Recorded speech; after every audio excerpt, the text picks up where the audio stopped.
इस कलिसिया में आके प्रभु तेरे पवित्र नाम लेने के काबिल हमें बनाया और आपके चरणों में हमें संभाल के रखा। आपकी आत्मा से हमें चल प्रभु, आप हमको समझा, सिखा, हमसे बात कर, ताकि हमारे सूखे हुए हड्डियाँ निराश आप में जीवन पाए। ये सब कुछ यीशु मसीह के पवित्र नाम से मांगते हैं, सुनो बोलकर आमीन।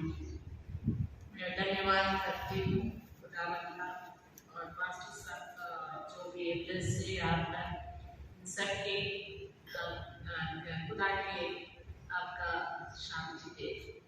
और आज का वचन जो पेंटिकोस्टल के लिए हमको दिया गया है, पवित्र आत्मा के बारे में हमें दिया गया है। और पवित्र आत्मा के बारे में बहुत सारे बातें हमने वचन में पढ़े। क्या ये बहुत सारे लोग सोचते हैं कि पेंटिकोस्टल दिन खाली पेंटिकोस्टल चर्च वालों के लिए होगा, क्योंकि ये हमारे लिए ज़्यादा नहीं है। और जितने भी पवित्र आत्मा ने जो पवित्र आत्मा के बारे में वचन में लिखा गया, वो बातों को थोड़े बातें हम लेते हैं, थोड़े बातें हम नहीं लेते। लेकिन वचन को हम जेनेसिस से लेके रेवलेशन तक हर बात में हम अपना दिल में रखना चाहिए। तो यीशु मसीह इस दुनिया से जब पहले हम जा रहे थे, जैसा यूहन्ना 16 में हमने देखा है, उन्होंने ये कह दिया कि मैं अब जा रहा हूँ। पहले खुदावंद यहोवा हमसे बात करता था, प्रवचन करता थे, लोग प्रोफेसीज करते थे। जब और जो प्रोफेसीज के मुताबिक खुदावंद शरीर बन के हमारे बीच में यीशु मसीह आया, हमारे गुनाहों के सूली पर चढ़ गया और जाते जाते उनके शिष्यों से ये कहता है, मैं अब जा रहा हूँ।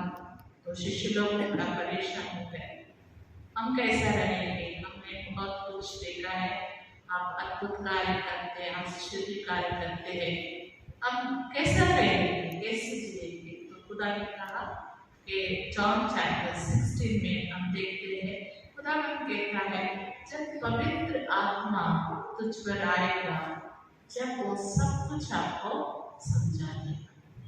और उससे पहले हम देखते हैं प्रेरितों का किताब 8 में, फर्स्ट चैप्टर 8 वर्स में देखते हैं, तुम सब जाके मेरा इंतजार करो। किसका इंतजार करना चाहिए? कि पवित्र आत्मा का हम इंतजार करना चाहिए। बहुत से लोग इंतजार करने को अच्छा नहीं लगता, हम जो बोलना है बोल देते हैं, लेकिन पहले दूसरा हमको खुदा हमको क्या समझाना चाह रहा है, वो हम समझने के लिए, सुनने के लिए या बैठते भी नहीं, चलते भी रहते, जल्दी करो, हमको जाना है, तो पूरी बात हम नहीं सुनते, तो हम अधूरा समझते हैं और कहते हैं कि अपने मनमानी करते रहते हैं, धोखे में आ जाते हैं। तो यहाँ पर तो प्रेरितों की किताब में खुदावंद की आत्मा और शिष्यों के ऊपर आए। जब पवित्र आत्मा उनके ऊपर आए है, जब पवित्र आत्मा आती है, उनको शक्ति मिलती है, आत्मिक शक्ति मिलती है, ताकि शरीर के हर गुनाह को, हर टेम्पटेशन को, हर डर को जीत के जिंदगी जीने के लिए उन्हें शक्ति मिलती है। तो एक पवित्र आत्मा हमारी जिंदगी में रहना बहुत ही जरूरी है। इसी प्रकार और हम एक्ट्स चैप्टर में सेकंड चैप्टर में हम देखेंगे, तो वहां पर पेंटिकोस्ट के दिन जब 120 पीपल 120 लोग इकट्ठा हो गए हैं, वहां पर हम देखते हैं कि पवित्र आत्मा उनके ऊपर उंडे किया गया, उनके ऊपर और जो है, जब उनके ऊपर आत्मा आ गए हैं, वो लोग अलग अलग भाषाओं में बातचीत कर रहे हैं। तो ये अभी हम देखते हैं तो ओल्ड टेस्टमेंट में जब बैबलॉन टावर बनाते गए, बहुत ऊंचा टावर बनाते गए, खुदा का खिलाफ जो भी बढ़ते गया, जब खुदा उतर आया और उनकी भाषाओं को अलग अलग कर दिया, तो अलग करके मेरी भाषा आपको समझ में नहीं आ रही और आपकी भाषा मुझे समझ में नहीं आ रही, जैसे जैसे बात करते हैं ऐसे पूरी दुनिया में अलग अलग भाषाओं के द्वारा वो लोग उधर इधर हो गए हैं। तो मतलब भाषा अलग हो गए, एक दूसरे को समझ नहीं पा रहे हैं। लेकिन जब पवित्र आत्मा जब आई है अपो एक्ट्स चैप्टर 2 में पेंटेकोस्ट के दिन, वहां पर हम देखते हैं हर जो भाषा, अगर मैं तेलुगु बात करती हूँ तो मैं हिंदी में बात करने लगी, हिंदी बात करने लगी तो पंजाबी में बात करने लगी, तो वहां पर हर एक जगह से इकट्ठा हुए से लोग ये बात को समझते लगे। तो यहाँ पर पवित्र आत्मा हमको सबको एक मन, एक दिल, एक ही सोच हमें देता है। इसलिए खुदावंद का वचन कहते हैं हम सब प्रभु में जब दुआ करते हैं, वचन पढ़ते हैं, एक ही आत्मा, एक ही शरीर में, एक ही वचन पढ़ के हम सब वही बात को सही तरीके से समझे। वो बात को आप अलग समझते हैं, वो बात को मैं अलग समझती हूँ, तो हमारे बीच में एक ऐक्यता या यूनिटी हमारे बीच में नहीं आ सकती। तो हमें पवित्र आत्मा हमारे बीच में आती है, हमारे अंदर आती है जब हम सब एक हो जाते हैं। और उसी प्रकार और वचन में हम देखेंगे कि प्रभु की जो सांसें हैं, सांसों से सारी सृष्टि चलती है। जब वो सांस देता है तो पूरी दुनिया नया हो जाती है, जब वो सांस पैर लेता है तो पूरा सूख जाता है, बहुत सारे लोग मर जाते हैं। लेकिन हम यहाँ पर देखते हैं कि यहाँ पर प्रभु की आत्मा, उनकी सांस हम पर फूंका जाता है, हमारी जिंदगी में एक नई सोच, नई जिंदगी और नवीनता आ जाती है, नई जिंदगी हमें मिल जाती है। तो इसी प्रकार हम देखते हैं कि अय्यूब को एक डाउट आया है, अय्यूब को एक डाउट आया है। वो वचन हम अगर आप 14:1 से लेके 14 तक देखेंगे तो हमको बहुत कुछ समझ में आएगा, लेकिन मैं थोड़ा ही ले इस समय हमने को थोड़ा ही करता है। सो 1 to 14 में 14 चैप्टर 14 वर्स में हम देखेंगे, यदि मनुष्य मर जाए तो क्या वो फिर जीवित होगा? जब तक मेरा शुक्र ना होता तब तक मैं अपने को कठिन सेवा के लिए 4 दिन आशा लगाया। तो यहाँ पर हम देखते हैं सृष्टि में सब कुछ मर जाती है। अगर हम झाड़ को काट देते हैं, जड़ सूख जाते हैं और उसके पत्ते फल पूरा सूख जाते हैं, लेकिन अगर थोड़ी सी बारिश, थोड़ी मिट्टी लग गए, फिर उसके अंदर एक नई जिंदगी आ जाती, नए पत्ते आ जाते, नई तरीके से वैसे वो झाड़ बढ़ने लगते हैं। तो अय्यूब कहता है कि दुनिया में आप देखिए प्लास्टिक या बॉटल्स या कोई भी चीज, उसको फिर से नया बना के उसी को हमको वापस देते रहते हैं। तो अय्यूब को ये डाउट आया है कि सब कुछ नया बन जा रहा है, लेकिन हम इतना दुखी हो जाते हैं कि अपने लोग जब मर जाते हैं, प्रभु में सो जाते हैं, तो हम सोचते हैं दिस इज द एंड, अब कुछ नहीं हो सकता। जब तक जीवित है हम उनको समझाएंगे, सिखाएंगे, गाएंगे, स्तुति करेंगे, सब करेंगे, लेकिन मरने के बाद आदमी का जिंदगी का कोई जिक्र ही नहीं, वो खत्म हो गया। अगर हम धरती के नीचे देखेंगे, बहुत सारे मिशनरीज, बहुत सारे राजा, बहुत सारे लोग हमारे पैरों के नीचे, बहुत से लोग गुजर गए हैं, तो खत्म हो गया है। तो यहाँ पर वचन, एक नई वचन, नई आशा हमको देती है कि इंसान जब खुदा की आवाज सुनता है, खुदा का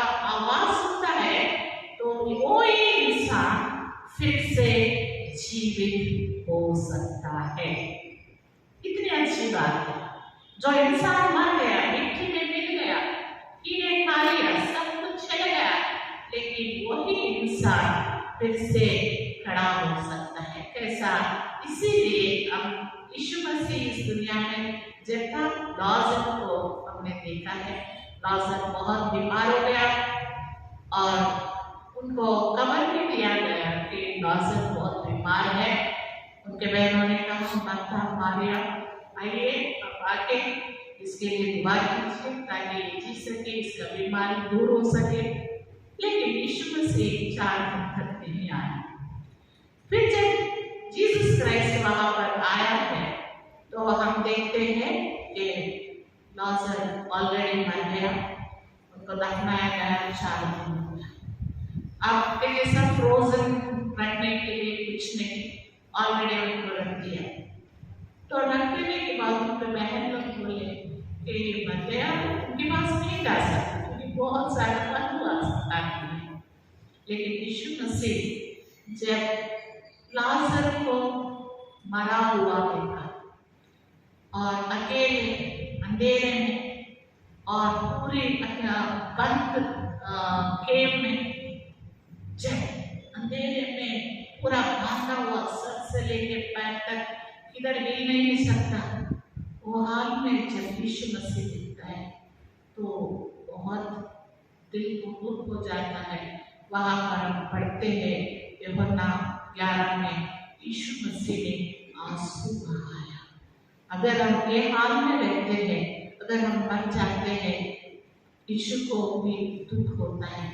हमें दुख नहीं, लेकिन यीशु मसीह को भी बहुत ही दुख होता है।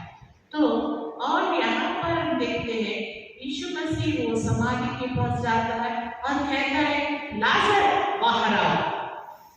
अगर हम कोई भी समाधि के पास जाके हम कहते हैं आ जाओ, कितना भी अपन पीट लेके रो लिया, तो वो मरे सा भी बाहर नहीं आता, वो आवाज भी नहीं करता।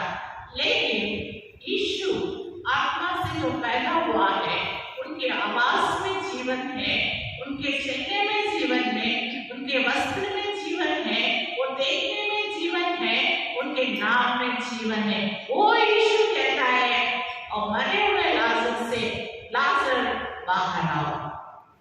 जब लाजर को बाहर आने के लिए खुदा की आवाज कौन सुनता है? कि जिंदा लोग सुनते हैं क्या? मुर्दे भी खुदा के आवाज को सुन सकते हैं, सोना नहीं। हालेलुया। तो हम देखते हैं कि लाजर वहां पर जीवित हो गया और जब बाहर आया, पूरे सर से लेके पैर तक बैंडेजेस था और बहुत स्मेल के सर चले गया, वो जीवित हो गया। और इसी वक्त आप देखते हैं कि मुर्दों को भी जिंदा करना कौन कर सकता है? किसी के हाथ का बस में नहीं, कोई भी ये काम नहीं कर सकता, लेकिन केवल यीशु के आत्मा ही ये कार्य कर सकता है। आज अगर और एचएन में हम देखते हैं कि सूखे हुए हड्डियां, एक सिर इधर है, एक पैर उधर है, एक हाथ उधर है। जब राहुल गांधी का डैडी गुजर गया फ्लाइट में से, तो उनका बॉडी को लेकर आए तो उनको पूरा जलाए, सब करे, लेकिन उनको पता नहीं कि किसका है किसमें है। इसी प्रकार एचएन में हम देखते हैं पूरा हड्डियां बिखर गए, स्थल है पूरा, कुछ नहीं, मांस नहीं, कुछ नहीं। कोई सोच सकता है कि आपको कुछ नहीं, चलो हड्डी बोलते चले जाते हैं। वो हड्डी पर मांस भी नहीं, नस भी नहीं, स्किन भी नहीं, बिखरे हुए हैं। वो जगह पर प्रवचन करता है आत्मा से कि सूखे हुए हड्डियों में जान आ जाए। हालेलुया। पूरे हड्डियां, मरे हुए हड्डियां, पूरा पैर सर को सर फिर इकट्ठा हो गए, उसके पर जल्दी नसें आ गए और बदन आ गया, स्किन आ गया और वो छिलने लगे। और नीचे हम देखते हैं ये सब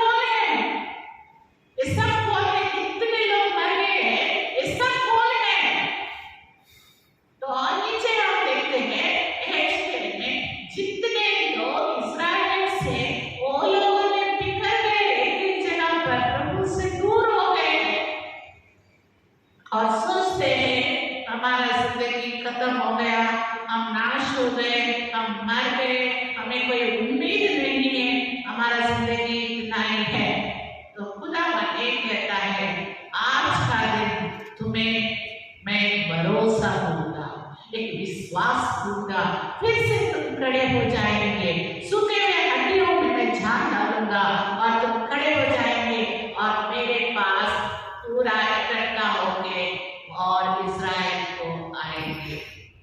हालेलुया। और खाली इस्राएल से ये कह रहा है क्या? अगर गलत से मैं कहती हूँ रेवलेशन चैप्टर 22 वहाँ पर भी हम देखते हैं, अगर आप फिर आपका वचन में देखेंगे 20 तो जितने भी लोग मर गए, मतलब पानी में मर गए, आग में मर गए, या किधर किधर भी वो लोग मर गए, उन सबको जब खुदा आवाज देता है पानी हिसाब दे देगा। कितने लोग मरे वो पूरा लोगों को पानी हिसाब देगा, आग हिसाब देगी। धरती कितने लोगों को छुपा के रखा है उन सबको भी धरती आग से लेके नाश से लेकर जितने भी लोग मर गए हैं उन सबको हिसाब देंगे और वो सब फिर से इकट्ठा होंगे, एक साथ में बैठेंगे और जब खुदावन जजमेंट लेता है। हमारा जिंदगी काले चर्च में आ रहे जा रहे, अगर मर गए तो मेरे को कोई पूछता नहीं, मैं अगर 100 करोड़ ले लेके मैं चोरी करके मैं मर जाऊंगी तो मुझे कोई नहीं पूछेगा, ये नहीं। तो मर गए कभी उठा के अपना जजमेंट ले जाए, लेगा खुदा देगा। तो हमें और ये मौत से हमें एक एंड नहीं है, लेकिन ये नया एक जीवन देता है। तो खुदा के वचन में हम देखते हैं इसी प्रकार जोएल 2nd chapter 28-32 में हम देखेंगे जब पवित्र आत्मा आएगी, जब बच्चे लोग, औरत लोग, बुजुर्ग लोग और कोई भी हो वो सब भी विजन्स देखेंगे। हम ये नहीं बोल सकते कि दानियल एक ही विजन देखा, जो जोसेफ एक ही विजन देखा, उन्होंने ड्रीम्स देखा, नहीं। आज का दिन हम देखते हैं टीवी में छोटे छोटे बच्चे भी वचन कहते हैं, प्रोफेसिस कहते हैं, हीलिंग करते हैं। तो ये आत्मा, पवित्र आत्मा के लिए कोई जेंडर नहीं है, ये आदमी है, इनके ऊपर मैं आत्मा रहूंगा और ये औरत के ऊपर नहीं रहूंगा, ये नहीं। लेकिन औरतों के ऊपर, आदमियों के ऊपर, बच्चों के ऊपर, बुजुर्गों के ऊपर, सबके ऊपर प्रभु की आत्मा उठा जाएगा। हम उसमें है क्या? हम सोचना चाहिए क्या है? एक पवित्र आत्मा अगर हमारे अंदर नहीं रहते हैं, जॉन चैप्टर 14 में, तो हम कैसे लोग हैं जिसके अंदर ज्ञान नहीं रहता, सच नहीं रहता, सोते रहते हैं, शैतान सुलाता रहता, लाओ अच्छा सो जाओ, जब हम वचन सुनते हैं आ जाती है सुलाती। Yes, try to come out of it. तो हम पवित्र आत्मा हमारे अंदर आएगा जब भी हम प्रभु के बच्चे हैं। प्रभु कहता है मैं तुम्हारा एवरलास्टिंग फादर, मैं तुम्हारा पिता हूँ, मैं तुम्हारा माँ हूँ, एक माँ की तरह मैं संभालूंगा।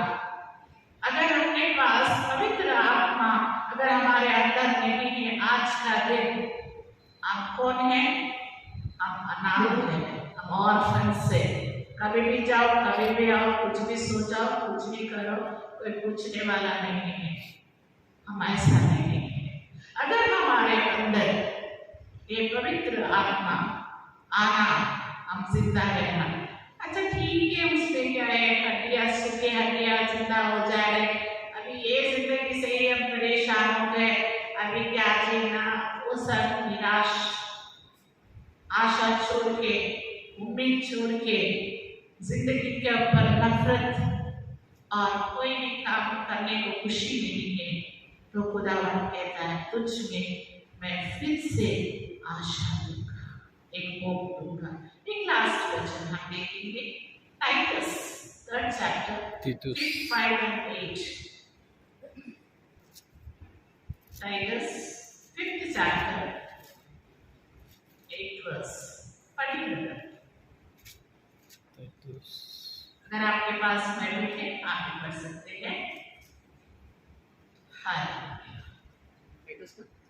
टाइटस 5th चैप्टर तीतुस 5th चैप्टर चैप्टर 3 5 से लेके 8 तक। 3 का 5। तो उसने हमारा उद्धार किया हाँ, और धर्मों के कामों के कारण नहीं, जो हमने अब किए और अपनी दया के अनुसार नए जन्म के संग और पवित्र आत्मा के नया बनाने के द्वारा हुआ, जिसे उसने हमारे उद्धारकर्ता यीशु मसीह के द्वारा हम अधिकारी से दिला, जिससे हम उसके अनुग्रह से धर्मी ठहराकर अनंत जीवन की आशा के अनुसार वारिस बने। यह बात सच है और मैं चाहता हूं कि तू इन बातों के विषय में दृढ़ता से बोले, इसलिए कि जिन्होंने परमेश्वर की प्रीति की है वे भले भले कामों में लगे रहने का ध्यान रखें। ये बातें भली और मनुष्यों के लिए लाभ की है, पर मूर्खता के विवादों और वंशावलियों के बैर विरोध और उन झगड़ों से जो व्यवस्था तो हम देखते हैं ये आखिरी वचन है कि हमको पवित्र आत्मा दिया जाएगा। किसको दिया जाएगा? जो प्रभु में विश्वास करते हैं। ये नहीं कि मेरा डैडी बिशप है, मैं बहुत अच्छा क्रिश्चियन फैमिली से आती हूँ, क्योंकि मैं 100 साल से चर्च को जा रही हूँ, मैं रोज नाचती हूँ और झूठ नहीं। ये नहीं, हमारे कार्यों से नहीं, ये केवल प्रभु की दया से हमें खुदा ने सैल्वेशन दिया है, हमें बुलाया है। हम इधर आके नकल करने के लिए मैं क्रिश्चियन हूँ, मैं बड़ा नहीं, हम कुछ भी नहीं है खुदा के सामने।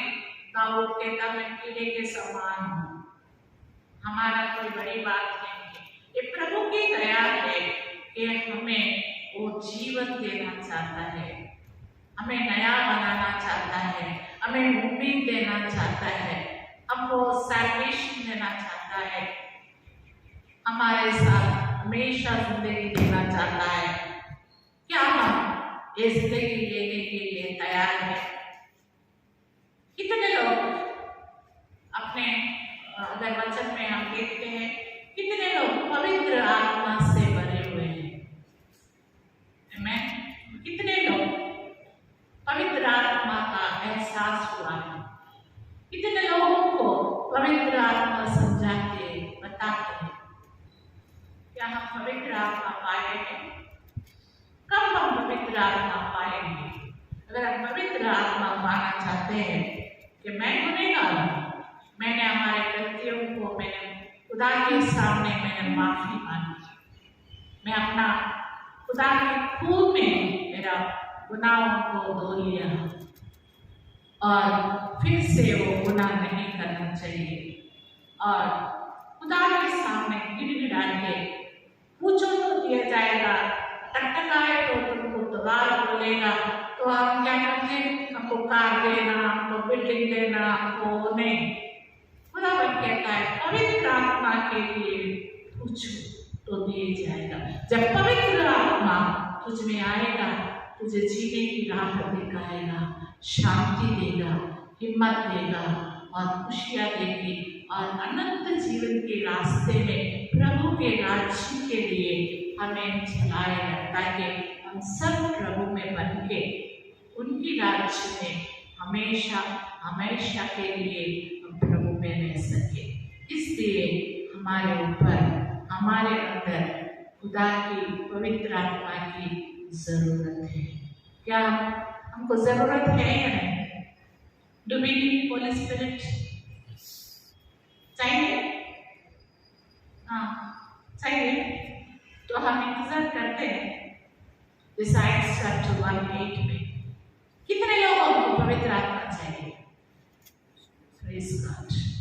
जब मेरी बेटी गुजर गई मुझे समझ में नहीं आया मौत के बाद में क्या है, लेकिन प्रभु ने आत्मा जैसा वचन में जॉन चैप्टर 16 में जब सत्य की आत्मा तुझ पर आएगा तुझे समझाएगा, वो समझाना है, बात करना है, इसलिए मैं खड़ी हो गई हूँ। आइए हम दुआ करेंगे। अगर आप खड़े हो सकते हैं, जो नहीं खड़े हो सकते तो ठीक है। तो जिसे अगर आप पूछो अपना मुंह खोलो तो खुदा कहता है मैं मुंह को बंद दूंगा। हालेलुया। और अपने दिल से मांगिए, खुदा अगर आप पवित्र आत्मा मुझ में नहीं है, मैं अनाथ हूँ, मुझे समझाने वाला, हिम्मत देने वाला, प्यार करने वाला, उम्मीद देने वाला, छिलाने वाला कोई नहीं है प्रभु जी। मुझे आपकी आत्मा की जरूरत है। जो पतरस मौत से डर के झूठ बोला, यीशु मसीह को नहीं जानता, लेकिन वही पतरस जब पवित्र आत्मा से भर गया, तेरे कार्यों को देखा, तेरे लिए खुदावन सैक्रिफाइस हो गया। इस वक्त खुदावन पर दया कर। अगर हम आपके सामने खड़े हो गए हैं, ये हमारा अच्छा पर नहीं है प्रभु, तेरा सामर्थ्य है और तेरी दया है, तेरी कृपा है कि हम में से एक भी छूटना नहीं, कोई भी नाश नहीं होगा। हमारे ऊपर दया दिखा। कलीसिया में कितने भी लोग हैं, हमारे अंदर पवित्र आत्मा आजा, पवित्र आत्मा आजा, पवित्र आत्मा आजा, हमको शांति आपके रास्ते में चला। इस दुआ को प्रभु यीशु मसीह के पवित्र और मीठे नाम से मांगते हैं। सुनो और कबूल कर। आमीन।